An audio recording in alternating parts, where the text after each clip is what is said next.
Hi everyone, चलिए start करते हैं हमारा न्यू टॉपिक आईपीसी। जो नई आईपीसी हमारे पास आई है उसका नेम है भारतीय न्याय संहिता 2023। तो इसका फर्स्ट सेक्शन क्या कहता है? Short title, commencement and application. Short title मतलब कि इसका नेम क्या रखा गया है, कमेंसमेंट मतलब कब से स्टार्ट इसको माना जाएगा, एप्लीकेशन किस किस पे अप्लाई होता है। तो शॉर्ट टाइटल है वो क्या बोलता है कि दिस एक्ट में बी कॉल्ड द भारतीय न्याय संहिता 2023, कि इस एक्ट को क्या कहा जा सकता है?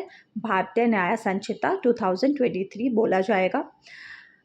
नेक्स्ट है इसकी कमेंसमेंट, कब से ये फोर्स में माना जाएगा। It shall come into force on such date as the central government may be by notification in the official gazette appoint and the different dates may be appointed for the different provisions of this संहिता।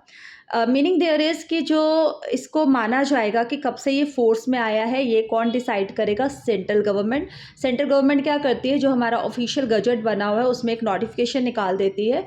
तो उस date से, जिस date से वो notification वहाँ निकलेगी, उसी date से माना जाएगा कि ये अब कमेंस स्टार्ट हो गया है। और जो इसके और प्रोविजंस आ सकते हैं उनके लिए अलग डेट्स भी हो सकती हैं। एंड एप्लीकेशन के लिए फर्स्ट हमारी एप्लीकेशन जो है ये हमारे जितने भी इंडिया के सिटीजन्स हैं उन पे एप्लीकेबल होगा इन एनी प्लेस विदाउट और बियॉन्ड इंडिया।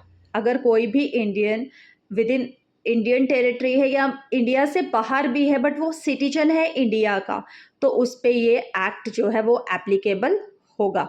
जो दूसरा इसका क्लोज है वो क्या कहता है कि any person on any ship और aircraft registered in India wherever it may be, कि अगर ये जो भारतीय न्याय संहिता है ये और किस पे, पहला तो था कि सिटीजन पे एप्लीकेबल हो रहा है, दूसरा है कोई भी पर्सन है, वेदर वो चाहे सिटीजन है या इंडिया का नहीं है, ये मैटर नहीं करता। मैटर क्या करता है कि अगर कोई जो क्राइम हो रहा है वो किसी शिप या एयरक्राफ्ट में हो रहा है और वो शिप और एयरक्राफ्ट का इंडिया में रजिस्टर होना बहुत ज़रूरी है। अगर वो शिप और एयरक्राफ्ट इंडिया में रजिस्टर है तो जो पर्सन है अगर वो उस पर क्राइम कर रहा है तो वो भी किस कैटेगरी में लिया जाएगा, इस एक्ट के अंदर उसे देखा जाएगा, मतलब उस पर भी एक्ट एप्लीकेबल होगा।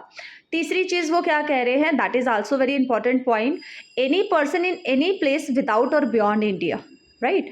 कोई भी बंदा किसी भी प्लेस पर हो सकता है, विदाउट और बियॉन्ड इंडिया भी हो सकता है, बट बेसिकली वो कर क्या रहा है, वो हमारे कंप्यूटर रिसोर्सेज को टारगेट कर रहा है जो इंडिया के लोकेटेड है, तो उस पर भी ये एक्ट एप्लीकेबल होगा, वो उसको भी इसी एक्ट के अंदर लिया जाएगा और इस एक्ट को उस पर अप्लाई किया जाएगा। वहाँ पर बेसिकली जो प्रोसीडिंग्स हैं हमारी वो इस एक्ट के अंदर उस पर्सन पे चलेंगी। तो ये हमारा सेक्शन 1 कहता है। Thank you.